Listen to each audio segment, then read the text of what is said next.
आज हम लोग सबसे पहले देखेंगे भारतीय संविधान की प्रस्तावना। प्रस्तावना क्या होता है? The preamble of the constitution. ठीक है। तो सबसे पहले क्या होता है, जो प्रस्तावना होती है भारतीय संविधान की, वो अमेरिका से ली गई।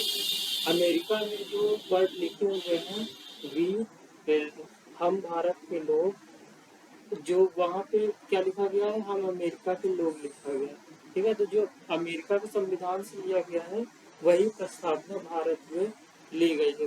तो उसके क्या क्या वाक्य हैं, उसको सबसे पहले एक एक वाक्य, एक एक शब्द का एक एक अर्थ समझें। ठीक है। तो सबसे पहले देखते हैं कि क्या है, हम भारत के लोग, हम भारत के लोग भारत को संपूर्ण प्रभुत्व संपन्न समाजवादी पंथ निरपेक्ष तथा लोकतंत्रात्मक गणराज्य बनाने के लिए तथा उसके समस्त नागरिकों को सामाजिक, आर्थिक और राजनीतिक न्याय, विचार, अभिव्यक्ति, धर्म, विश्वास व उपासना की स्वतंत्रता, प्रतिष्ठा और अवसर की समता को प्राप्त करने के लिए तथा व्यक्ति की गरिमा व राष्ट्र की एकता व अखंडता सुनिश्चित करने वाला बंधुत्व बढ़ाने के लिए आज दृढ़ संकल्पित होकर अपनी संविधान सभा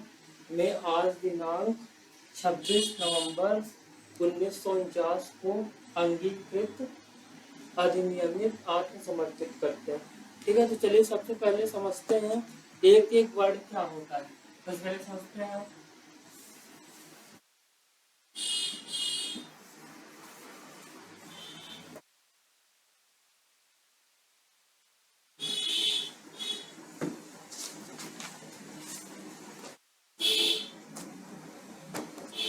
तो क्या हुआ, 13 दिसंबर 1949 को जब जे एल नेहरू ने संविधान सभा में एक उद्देश्य प्रस्ताव लाया, जिसे क्या कहा गया, उसे कहा गया इसे बाद में संविधान सभा ने इसी उद्देश्य प्रस्ताव को संविधान सभा ने उद्देश्यता मान लिया था, प्रस्तावना मान लिया। तो संविधान सभा ने सबसे पहले तो फिर क्या हुआ, 22 जनवरी 1949 को संविधान सभा ने उद्देशिका यानी संविधान के प्रस्तावना को स्वीकार किया।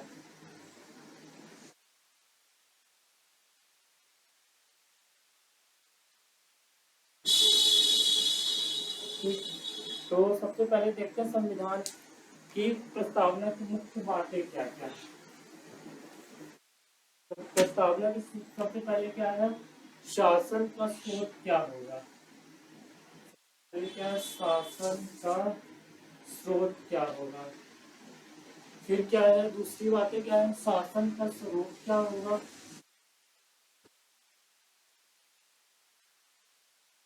तीसरी बातें क्या है, शासन का उद्देश्य क्या होगा। शासन का उद्देश्य, शासन के स्रोत क्या होगा। शासन का स्रोत जनता होगी, यानी बिना जनता के शासन कैसे हो सकता है। ठीक है। फिर दूसरी बात क्या है, शासन का स्रोत जनता होगी, उसमें एक बात है लोक प्रभुता। तो लोक प्रभुता समझ लेते क्या होता है। लोक प्रभुता क्या होती है। लोक प्रभुता होती है लोगों के द्वारा अपने प्रतिनिधि को चुनना, लोगों के द्वारा अपने प्रतिनिधि को चुनना।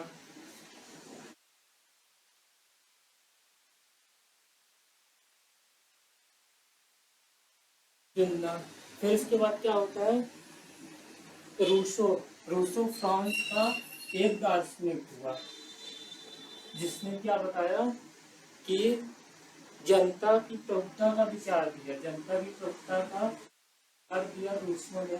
उसने क्या बताया, vox popular, vox people, vox god, vox peoples, vox god. यानी क्या होता है, वैक्स पीपल्स का यानी क्या मतलब होता है कि जनता ही क्या है, जनता की वाणी ईश्वर की वाणी है। किसने दिया, रूसो ने दिया। ठीक है, अब थोड़ी रूसो के बारे में समझते हैं क्या होता है। रूसो क्या होता है कि जब चर्च का शासन था, वह तो चर्च का शासन था इंग्लैंड में या यूरोपीय कंट्रियों में, तो सारे देश में जो भी सारे रूल्स रेगुलेशन जो भी होते थे चर्च चलाते थे। तो जब चर्च चलाते थे तो वहाँ के सारे विद्वान जो होते चर्च की बात न मानने के लिए विचार करते थे। तो एक प्रमुख विचारक हुआ रूसो, जिन्होंने बोला कि अब चर्च का शासन नहीं होगा, अब होगा जनता का शासन।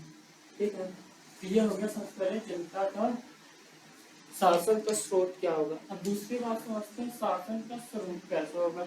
शासन का स्वरूप कैसा होगा, समाजवाद होगा, समाजवाद होगा, पंथ निरपेक्ष होगा, पंथ निरपेक्ष और पंथ निरपेक्ष, लोकतंत्र और गणराज्य होगा, गणराज्य होगा। ठीक है, तो समाजवाद, पंथ निरपेक्ष, लोकतंत्र, गणराज्य होगा। अब इसको एक एक करके सारी बातें समझते हैं। फिर क्या होगा, शासन का उद्देश्य क्या होगा, शासन का उद्देश्य क्या होगा, न्याय होगा। ये सारी बातें उद्देशिका में लिखी हुई है, मैं कुछ अपने में बोला तब लिखी, अभी अभी पढ़ सुनाए। न्याय होगा, इसके बाद क्या होगा, न्याय के बाद समानता होगा, समानता के बाद